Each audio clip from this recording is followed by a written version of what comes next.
কাল তো সোমবার ছিল, তাই ডিনারে বানিয়েছিলাম একটু পালং পনির। আর এদিন তো আমরা ভেজ খাই, তাই রাতে ভাবলাম একটু পনিরই বানিয়ে নিই। ওই কড়াইতে একটু হোয়াইট অয়েল গরম করে পনিরগুলো একটু ভেজে নিয়েছিলাম।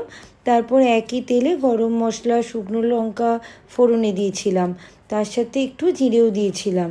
এরপর একটু আদা টমেটো ভালো করে ভেজে নিলাম। তারপর ভাজা হয়ে গেলে রোজের মশলা, হলুদ গুঁড়ো, জিরে গুঁড়ো, ধনে গুঁড়ো, স্বাদ মতো নুন, চিনি, লঙ্কার গুঁড়োও অ্যাড করে দিলাম। এরপর আগে থেকে আমি কাজু, পোস্ত আর চারমগজ পেস্ট করে রেখেছিলাম, সেটাও দিয়ে দিলাম। ভালো করে মিক্স করে নিয়ে মশলাটা থেকে তেল ছেড়ে দিলে পনিরগুলোও অ্যাড করে দিলাম।